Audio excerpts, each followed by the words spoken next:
L'AFJA présente le débat « L'Europe, nécessité ou impasse? Une agriculture sans PAC ». Deuxième partie sur la zone euro. Il y a des économistes ou des politologues qui disent après la crise des subprimes, après la crise des dettes souveraines, on va vers une crise financière nouvelle, très rapidement, et ce d'autant que, en plus de cette absence, ce défaut de mutualisation commune, la Banque Centrale Européenne ne peut pas prêter directement aux États, comme ça se fait dans toutes les autres grandes régions du monde. C'est de l'alarmisme où cette troisième crise financière est devant nous. Alain Lamassoure. Je ne crois pas que nous soyons menacés dans les mois qui viennent par une nouvelle crise, une nouvelle bulle financière. Je crois que nous devons faire deux choses. D'abord, nous pouvons, nous, Européens, nous, Français, attendre beaucoup de choses de l'Europe, mais sûrement pas que nos partenaires fassent à notre place les efforts que nous n'avons pas faits, ou que nous avons trop tardé à faire. Ce qui veut dire que quand vous évoquiez tout à l'heure dans votre introduction, l'Europe c'est synonyme d'austérité, de chômage, de pauvreté, ce ne sera pas du tout. Nous avons 28 politiques économiques différentes, nous avons des pays qui sont bien gérés, et les pays qui se portent le mieux aujourd'hui sont ceux qui ont suivi les premiers, les conseils de politique économique sur lesquels on s'était tous mis d'accord au niveau européen. Qui ne sont pas des conseils d'austérité, qui sont simplement des conseils de bonne gestion, considérant à dire qu'on ne peut pas durablement dépenser plus qu'on ne gagne. Il faut bien comprendre que la compétitivité des économies, le taux de croissance, ça dépend d'abord de chacun de nous. Tous les pays de la zone euro sont aujourd'hui en excédent commercial, sauf la France et en 2013 la Belgique. Donc, c'est à nous d'abord de faire les efforts chez nous. Pour revenir à votre question sur l'euro, son fonctionnement et l'enjeu pour l'économie française. Moi, je me souviens très bien de la campagne de Maastricht, parce que je l'ai fait en responsabilité, je n'étais pas encore députée européenne, mais je m'apprêtais à l'être peut-être. Nous avions dit que nous voulions l'euro pour nous protéger et pour stimuler nos économies. Et l'euro nous a protégés, mais nous n'en sommes pas servis pour stimuler nos économies. Et voilà ce qui fait défaut.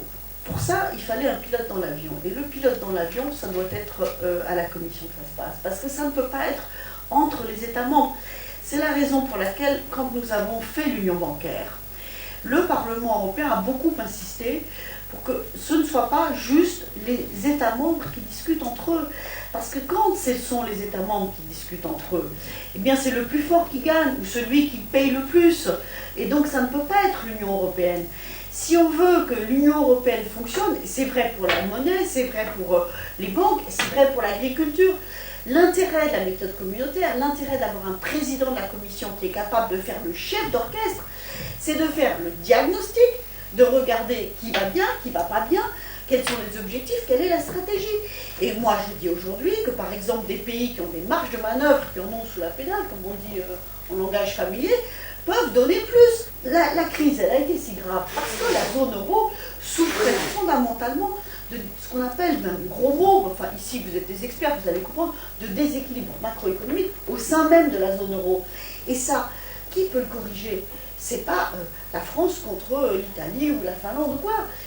Il faut avoir un espace pour poser cette question, qui est une question transnationale.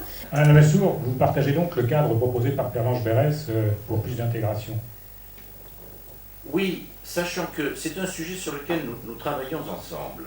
Ça fait 3 ans que nous avons initié, et maintenant ça a été institutionnalisé dans un traité, deux rencontres annuelles, dans lesquelles nos commissions de l'économie et de l'emploi d'un côté, commission du budget de l'autre, rencontrent les représentants des commissions des finances des parlements nationaux, nous présentons une vision européenne, chacun présente ses problèmes nationaux. Et alors, si on veut que cet exercice soit plus homogène à l'intérieur de la zone euro, ça suppose que, évidemment, nous n'invitions à participer que des représentants des parlements de la zone euro, et qu'au sein du Parlement européen, nous n'invitions que des collègues qui représentent des pays de la zone euro. Et là, c'est vrai que nous avons une difficulté. À la limite, il faudrait aussi qu'au sein de la Commission européenne, quand on part de la zone euro, ne siègent pour la Commission que des commissaires venus des pays de la zone euro. Ça, c'est une réforme que nous devons introduire, que nous pouvons faire sans nouveau traité. Il suffit de modifier le règlement intérieur de nos institutions. Nous y travaillons. Patrick Légarrigue, sur ce sujet, vous avez quelque chose à ajouter ou pas, sur le facteur monétaire? S'il y a quelque chose sur lequel il faudrait avoir un débat aujourd'hui, c'est sur le statut, les missions de la Banque Centrale Européenne, qui maintient un euro fort. Pourquoi elle maintient un euro fort?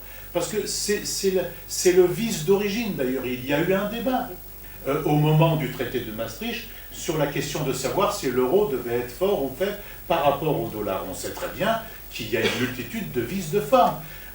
On a créé l'euro non pas comme une monnaie commune pour les pays européens, on a créé une monnaie unique en rivalité avec le dollar, mais non pas sur les questions de développement humain, sur les enjeux d'attirer les capitaux. C'est-à-dire, à partir de ce moment-là, eh bien, on a un euro très favorable à la spéculation. Là. Il y a des moments où on se rue là-dessus. C'est un lourd problème, la question de la valeur de l'euro, la question des taux d'intérêt, la question donc des missions de la banque qui prête aux banques privées et ne prête pas directement aux États, contrairement à la Réserve fédérale américaine ou à la banque japonaise, et même à la Banque du Royaume-Uni. On critique toujours l'ultralibéralisme du Royaume-Uni, mais au moins la banque, elle est sous le contrôle des responsables politiques. Il y a une solution transitoire ou une solution intermédiaire qui consisterait à construire, en lien avec la Banque centrale, un fonds qui ne serait pas le mécanisme européen de stabilité, mais qui serait un fonds destiné à faire de l'investissement, à faire du développement humain, c'est-à-dire à investir dans les services publics. Il y aurait les moyens financiers pour ce fonds, à part le mécanisme européen de solidarité Mais les moyens financiers, nous n'en manquons pas. Vous savez que si vous ajoutez le total des fonds donnés par la Banque centrale européenne aux banques privées, à 0,75% pour la moitié, à 0,25% pour l'autre moitié, aux banques privées, c'est 1000 milliards d'euros. 1000 milliards d'euros que ces banques privées se sont empressées de refourguer sur les marchés à des taux exorbitants, auxquels il faut ajouter 700 milliards de garanties et d'aides des États à ces mêmes banques. Par conséquent, si vous mettez dans un fonds comme levier pour faire du crédit 1000 milliards d'euros, on considère en général que vous avez un levier, selon les économistes, de 6 à 8 points. C'est-à-dire vous pouvez lever 6 000 à 8 000 milliards d'euros. Par conséquent, de l'argent, il n'en manque pas, et ce n'est pas révolutionnaire ce que je dis, même en restant dans les cadres actuels, eh bien, vous vous rendez compte des possibilités extraordinaires que nous aurions pour sortir des politiques que nous avons aujourd'hui. Claude Fischer, sur ce que vient de dire Patrick Légarrigue, sur la Banque Centrale Européenne et les possibilités qu'elle aurait de prêter directement aux États membres. Alors, la Banque Centrale n'est pas prêteur en dernier ressort pour l'instant, et je ne sais pas s'il faut changer son statut. Ce qu'il faut savoir, c'est que la Banque Centrale a évité, évidemment, la catastrophe et l'explosion de la zone euro. Alors, on peut toujours la critiquer, la montrer du doigt et dire c'est jamais assez. Il faut que les États, effectivement, ça a été dit par Lamassoure là-dessus, on sera peut-être d'accord aussi, Patrick, il y a deux choses. Un, il y a la responsabilité des États. Deux, il y a la responsabilité de l'Union. Ne jamais oublier que les États ont vécu, pour la majorité d'entre eux, au-dessus de leurs moyens. Et la France est allée s'endetter d'ailleurs sur les marchés à bateau en aggravant sa dette. On a prêté aux pays en difficulté en rajoutant de la dette à la dette. Effectivement, l'euro n'est pas accompagné à la construction même de l'union monétaire. On n'a pas construit, elle a été bancale, on n'a pas construit l'union économique et des politiques industrielles pour accompagner cet euro. Mettons en place une politique économique digne de ce nom, d'abord dans la zone euro, puisque c'est là, effectivement, la zone euro, c'est 18 pays, c'est pas les 28. Mais il faudrait qu'on ait un gouvernement économique, encore faut-il que les États acceptent de lâcher un petit peu de leur souveraineté, pour partager des politiques communes et mobiliser des moyens sur ces politiques. Retrouvez l'actualité de l'AFJA sur www.afja-asso.fr.